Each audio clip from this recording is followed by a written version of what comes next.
Alhamdulillah, wassalatu wassalamu ala rasulillah wa ala alihi wa sahbihi wa man wala wa tabi'a huda wa ba'd. Ikhwatal iman, assalamu alaikum wa rahmatullahi wa barakatuh. Wa alaikum assalam wa rahmatullahi. Ní àlàyé lórí tírà Tafuttu ilé tí a ń bá lọ fún àǹfààní àwọn tí wọ́n tún ṣẹ̀ṣẹ̀ ń join wa ní òní. Ilé tí a ti fẹ́ bẹ̀rẹ̀ ó náà ní ilé orin 80 ó ti ń tán lọ bí tí ń la ìtàn àlà torí pé ibi tá ń lọ kò jìnnà mọ́ 115 ni à ń lọ àbílọ́nà àna rẹ̀ kọ́lọ́n kó ṣe gbogbo àwọn àlàyé ní nǹkan tí yóò wúlò gbogbo àwọn ibi tá ti ṣe àṣìṣe ń bẹ̀ owó ẹni tó sọ̀rọ̀ ló ti wá ọ̀dọ̀ ìṣù ló sì ti wá pẹ̀lú àmọ́ ètò ṣe déédéé tó bá tọ́lọ́wọ̀n bá dìkẹ́ ọlá mú ń bẹ̀ ọ̀dọ̀ Ọlọ́run ló ti wá ọkọ́lọ́n kọjọ kó máa ṣàlékún mímọ́ ẹnì kọ̀ọ̀kan wá kó fún wa ní ọ̀pọ̀lọpọ̀ iṣẹ́ dáadáa ṣe láyé ń bí àjọ mìíràn kíyámà. Níbi tá a ti wá dúró ó náà níbi tí àfàwà Abubakar tó ti ń sọ̀rọ̀ lọ wípé وتشفق للمؤسر على المعاصي. ọ̀nkàánú ẹni tí ó ń ṣe ìwà tí ò da ìwà ẹ̀ṣẹ̀ Ọlọ́run tí ń ṣe Ọlọ́run. وترحمه ونفسك ما رحمت وترحمه ونفسك ما رحمت. àmọ́ ìwọ gbàgbé ẹ̀mí ara rẹ lẹ̀ ó sì kíni ó kíyèsí ọ̀sánú rẹ̀.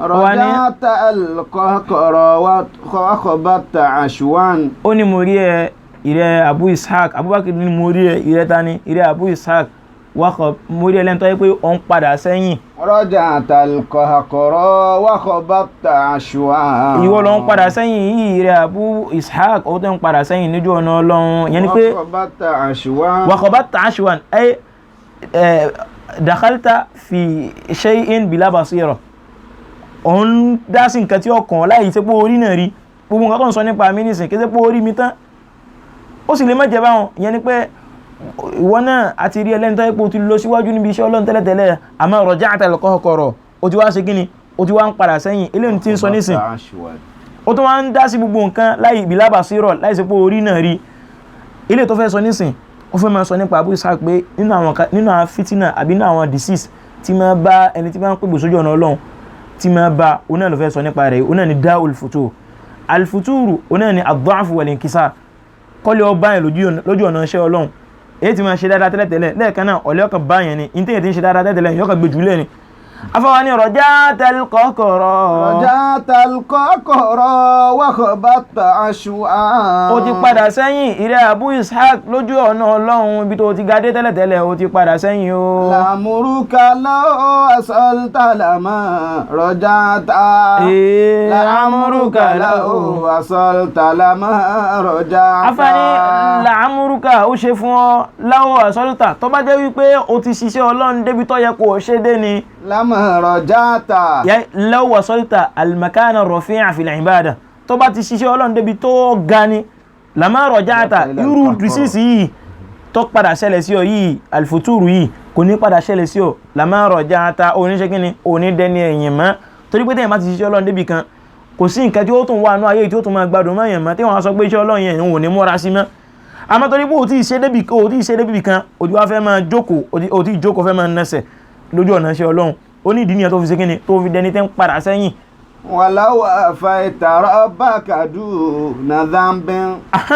ó tún ti fẹ́ sọ nǹkan mi ó ní láwọ́ walau afaita rabbaka duna dhanbin. ó ní láwọ́ àtàyíta nìyẹn tó bá dé wájú Ọlọ́run ọba rẹ̀ duna dhanbin láì sẹ́sẹ̀ kankan níwájú láì ìdísẹ́pọ̀ dẹ́sẹ̀ kankan ó sì pọ́sibú kéèyàn déwájú Ọlọ́run láì dẹ́sẹ̀ kò pọ́sibú. wa naqashaka al-hisaba idha halakta. wa naqashaka al-hisaba idha halakta. ọwọ́ adéwájú Ọlọ́run wá ní tẹ́gbẹ̀wé rẹ̀ wá máa ṣe sírò wá máa àkáǹtì fún nǹkan ẹyọ kan tó ṣe idhan halakta ó di dẹ́ntọ́ parun nìyẹn. nínú ìgbà mi wà nukish naqashaka instead naqashaka ó ní wà nukish hisaba idhan halakta wà nukish hisaba idhan halakta. yẹn ni pé wọ́n wá déwájú Ọlọ́run ọba rẹ̀ wá ní iṣẹ́ rẹ̀ ajẹ́ ká máa ṣe sírò rẹ̀ idhan halakta ó di dẹni tó parun nìyẹn ilé wọn nù hadith anabi wa Muhammad sallallahu alaihi wasallam ilé tí ìyàwó Aisha radiyallahu anha tó gbà wá nígbà tí anabi sallallahu alaihi wasallam sọ pé man husiba yawm al-qiyamah udhib ìpè ẹni tó bọ́lọ́wọ́n bá ti lè ṣe sírò rẹ̀ níjọ́ gbé al-qiyamah tọ́lọ́n bá ní gbéwò rẹ̀ wájá máa ṣe sírò rẹ̀ lẹ́ẹ̀kọ̀ọ̀kan irú ẹni bẹ́ẹ̀ halaka irú ẹni bẹ́ẹ̀ ti parun. ìyàwó Aisha radiyallahu anha ó sọ wípé alaysa Allahu qad azza wa jalla qad qala ṣe bọ́lọ́wọ́n balẹ̀ kọ́lá sọ wípé fasawfa yuhasabu hisaban yasira wípé ẹni àwọn kan mẹ́ta pé wọ́n ṣe ìṣirò iṣẹ́ wọn ní ìṣirò fúfúyẹ́ tí ò ní dàbí ìṣirò tí ó le kokoko Ànábì ní laysa dhaka al-hisab ilé òun kọ́ ní jẹ́ pé èèyàn ṣe ìṣirò iṣẹ́ innama dhalika al-'ard ilé òun èèyàn ká tẹ̀ tí àṣíwájú Ọlọ́run lásán lé léhùn wọ́n yẹ pé léhùn ní ìṣirò iṣẹ́ Allahu akbar abẹ́lọ́nà àná rẹ̀ jọ́ta bá déwájú rẹ̀ Ọlọ́run al-'arudu ní kó jẹ́ káwò ṣe mẹ́jẹ́ káwò ṣe hisab Ọlọ́run o mọ́sẹ̀ wá nínú àwọn táyé pé yọ́ máa ṣe ìṣirò iṣẹ́ tó máa sọ pé wọ́n máa gbọ̀nwé wọn lẹ́yọ kọ̀ọ̀kan ó ní wa naqashakal hisaba idhan halakta wa naqashakal hisaba idhan halakta. ipe tí wọ́n fi lè ṣe ìṣirò iṣẹ́ rẹ̀ tí wọ́n ní kó máa ṣe ìṣirò lẹ́yọ kọ̀ọ̀kan ó ti parun nìyẹn yẹn ni pé ẹ jẹ́ ká gbé ní àti bíbẹ̀rẹ̀ ó ní law afaita rabbaka duna dambin wa naqashakal hisaba idhan halakta. tó bá fi lè déwájú Ọlọ́run ọba tó ń tí pọ̀ dẹ́ṣẹ̀ níwájú Ọlọ́run ọba ọwọ́ pé Ọlọ́run ní kó wá ṣe ìṣirò sẹ́hùn ó ti dáná kí nìdí tó fi sọ bẹ́ẹ̀ olówó àtẹ̀lé ó ní walam yazlimka fi amalin walakin. ẹ má jẹ́ ká gbàgbé ó ti sọ pé kò dẹ́ṣẹ̀ kankan o ọkàn assumption ni òun yóò possible àjẹ́ká sọ wípé ó déwájú Ọlọ́run kò dẹ́ṣẹ̀ kankan kí wá nìdí tó fi dìsáàfù kó jẹ̀yà ní iwájú Ọlọ́run ó ní àbòsí lọ́lọ́run ṣeun walam yazlimka fi amalin walakin. ó ní Ọlọ́run ò ṣàbòsí rẹ̀ fi amalin lórí iṣẹ́ tó ṣe walakin. àmọ́ tó fà tó fi jẹ́ pé ó tún déwájú Ọlọ́run ó tún parun ni pé asirun an takuma biha hamalta.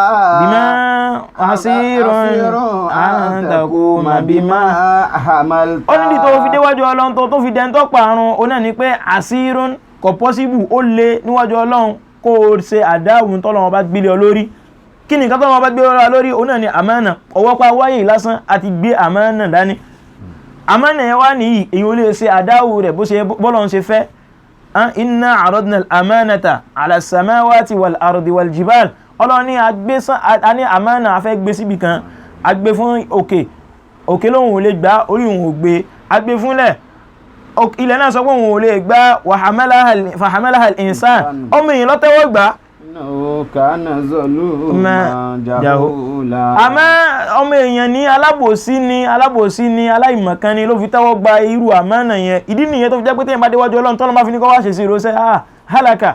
walam yazlimka fi amalin walakin. Ọlọ́run ṣàbòsí o Ọlọ́run bẹ́ẹ̀ ṣalábòsí takuma bima hamalta. kọ̀kan rọrùn ká rí àmánà jẹ́ bọ́lọ́run ṣe fẹ́ ni. walaw qad jita yawmal ashri fardan. àfáàní tó bá dénjọ́ òwe al-kiyama níwọ̀ nìkan ṣoṣo ìyẹn ni bila nasirin wala mu'in tí ọ̀sẹ̀ tí ó ràn lọ́wọ́ wájú Ọlọ́run ọba.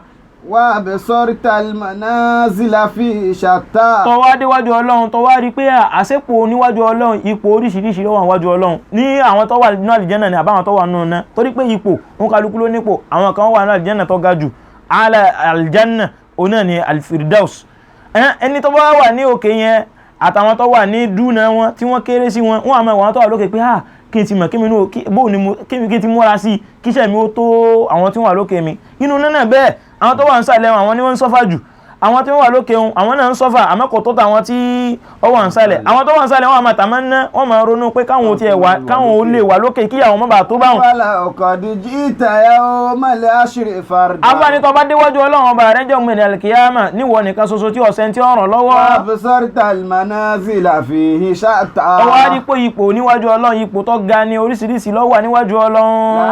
azamta nadamata fihi lahfan. nígbà náà lọ́wọ́ a máa jẹ ká láfán ay huznan lẹ́ni tí ń banújẹ́ pé kí n ti mọ̀ kí n ti múra sí. alama fi hayatika qad adanta. alama fi hayatika qad adanta. ọwọ́ ajẹ́ ká àbámọ̀ lórí àwọn nǹkan tó ṣe ní tó ti fẹ̀mí ara rẹ̀ ṣe tó múra síjọ́ ògbìn al-kiyama ọwọ́ a máa jẹ ká. ó ní làádọ́m alama fi hayatika qad adanta alama fi hayatika qad ọwọ́ ajẹ́ ká lórí àwọn nǹkan tó ṣe tó múra síjọ́ nígbà tó wà láyé. tafirru min al-hajiri wa tattaqihi. afá nínú àwọn wà sí mo tó fẹ́ ṣe fún Abubakar ní sin sọ̀rọ̀ lọ ó ní ó jẹ́ ní ìrẹ́ Abu Ishaq ó ní tafirru min al-hajir al-hajiru ni oòrùn oòrùn tó bó oòrùn ṣe máa ń mú tọ́run bá ń tara nígbà tó oòrùn bá tara wọ́n ní alhajir wọ́n ní tafirru min alhajiri wa tattaqihi. ṣé bí wọ́n jẹ́ ẹni tó jẹ́ wípé ó máa ń sá fún oòrùn tó mú gangan tó le ní àwọn àsìkò kan ní Nàìjíríà àwọn oòrùn mú tó ní agbára gan àwọn ọgbẹ́ àhẹ́ Ọlọ́run ṣàánú wa Ọlọ́run má bínú sí wa má mú wa gbogbo àwọn ilé àfi ń páyà kékeré pé bóòrùn ṣe pọ̀ tó ní ó ní ṣe bí wọ́n náà ń páyà oòrùn nígbà tó oòrùn bá mú gangan. fahalla an jahannama qad fararta. fahalla an jahannama qad fararta. ó ní ìwọ tó sá fún oòrùn tó mú púpọ̀ jù ṣé kò yẹ kó o lè sá fún jahannama pé tọ́lọ́mbá ní ibi tó rọ̀ rẹ̀ wà padà jẹ́ sí náà ní inú jahannama òun gẹ́gẹ́ ló yẹ kó páyà jù. fahalla an jahannama qad fararta. fahalla an jahannama qad fararta. àfààní òun ló yẹ kó páyà jù jahannama ló lẹ́tọ̀ọ́ sí kó páyà jù tó bá ti ń sá fún oòrùn tó mú jù. walasta tutiku ahwana adhaban. àfààní o lágbára láti mú lasta tutiku ahwana adhaban. in tó le jù in tó fúyẹ́ jù nínú ìyà jahannama o lẹ́mi rẹ̀ mi rẹ̀ ò gbé. walau kunta li hadida biha lazubta. walau kunta li hadida biha lazubta. ó ní o lágbára ìyà tó fúyẹ́ jù nínú jahannama ara rẹ̀ ò gbé tó bá jẹ́ pé ìwọ jẹ́ kódà kó jẹ́ irin alhadid lazubta ay lad'ufta wa hazalta ọ bá lẹ ọ padà tọ́tẹ̀ tó bá kódà kéèyàn jẹ́rin tí ó máa fi lè bọ́ sínú jahannama ọlọ́mọdé alẹ́tọ̀ sí bí máa fi lè bọ́ sínú jahannama yọ padà tán wá lẹ yọ padà yọ irin yọ padà sí kíni yọ padà yọ ní. wàlá tunkir fa innal amra jidun. ó ní gbogbo wá sí tí mo ń ṣe yìí la tunkir má sọ pé ò ní gbà ó fa innal amra jidun. torí pé ọ̀rọ̀ náà ó le. walaysa kama hasibta wala zonanta. walaysa kama hasibta wala zonanta. ó ní kò dàbí bó ṣe ń rò wípé nǹkan tó fúyẹ́ ni pé gbogbo nǹkan tí mo ń sọ yìí nǹkan kékeré ni ó ní ó le jù bẹ́ẹ̀ lọ o. Ababakirin kashafta kola aibi. afọwọ́ Abu Ishaq náà wá dé àwọn náà fẹ́ dáhùn wípé Ababakirin kashafta kola aibi. fáńfà náà tẹ́tí ń tẹ̀lé wa tẹ́lẹ̀tẹ́lẹ̀ ẹ jẹ́ ká ṣàkíyèsí ìgbẹ́lẹ̀ kejì tí yóò dárúkọ Abubakar pẹ̀lú ọkọ rẹ̀ nu a sì sí sọ́nà síwájú in tí ń jẹ́ Abubakar ó ní Ababakirin kashafta kola aibi. ó ní rẹ̀ Abubakar gbogbo tó sọ nípa mi nínú àwọn èébú tó fi bú mi àtàwọn ẹnu àtẹ́ tó fi kàn mí àtàwọn ìwà tí wọ́n gan rí pé mò ń ṣe nínú àwọn ìwé rí. wà á kí sára wù. ó ní díẹ̀ nínú ẹ̀ ló fi hàn ayé. wà á mú zọmọ wù sàràrìta. wà á kí sára wù wà á mú zọmọ wù sàtàrìta. ó ní Ababakirin kashafta kola aibi. ó ní díẹ̀ nínú àwọn èébú mi ló fi hàn ayé ló sọ fáwọn èèyàn. ẹ jẹ́ ká sùn pé èébú tó ti bu tẹ́lẹ̀tẹ́lẹ̀ tá àti ìmọ̀ irú èébú tó bu yẹn ó náà ni àfàfẹ́ dáhùn yìí o. ó ní díẹ̀ nínú èébú mi ló fi hàn àwọn ayé ló fi hàn àwọn èèyàn. wà mú zọmọ̀hó. àwọn púpọ̀ nínú ẹ̀ àti tó tóbi jù nínú àwọn iṣẹ́ mi sàtárítà ó fi pamọ́ torí pé wọn náà ọ̀ sọ jáde ìyẹn ni pé gbogbo tó ń sọ nísìn èmi gangan náà mo mọ̀ fọ́ra mi àwọn tó tó jù bẹ́ẹ̀ lọ́gàn èmi gan ṣe kí ni mo mọ̀. fakul ma shita fiya minal makhari. minal makhazi ó ní tó bá wù ọ́ ló lè wá máa sọ nísìn nípa mi nínú àwọn òwe bú minal makhazi minal wada'ifuha fa innaka qad sadaqta. wada'ifuha fa innaka qad sadaqta. ó ní kódà ó tún lè dọ́bù ẹ̀ gbogbo àwọn èébú tó ti bú tẹ́lẹ̀tẹ́lẹ̀ kò tí tó ń bu sí gbogbo àwọn tó bá wù ọ́ tó ń sọ sí fa innaka qad sadaqta torí pé gbogbo ẹ̀ pátátá òdodo ni. ومالا ومهما عبتني فلفرت علمي بباطنتي كأنك قد مدحتا. بباطنتي كأنك قد مدحتا. ó ní gbogbo tó bá wá wù ọ́ ni kó wí nípa mi. ومهما عبتني فلفرت علمي. ó ní gbogbo tó sọ nípa mi ẹ mo deserve torí pé yín tó fà náà ni pé lishiddati tajawuzi filhad torí pé mi náà kọjá yìí èmi náà ti kọjá yìí síwájú Ọlọ́run ọba tí tọ́mọ èèyàn lásán bá kọjá yìí sí mi náà kò burú fali faruti ilmi torí pé èmi náà ti kọjá yìí ni بباطنته nínú mi gan nínú mi tẹ́mi mọ̀ nínú mi ni pé ka annaka qad madahta bibatinati كأنك قد مدحت bígbà tó tó ń yìn mi gan lójú mi torí pé ẹnu díẹ̀ náà lọ́ra sọ fáwọn èèyàn èyí tẹ́mi gan mọ̀ fúnra mi pé táwọn èèyàn bá fi lè bá mi lórí ẹ̀ èmi gan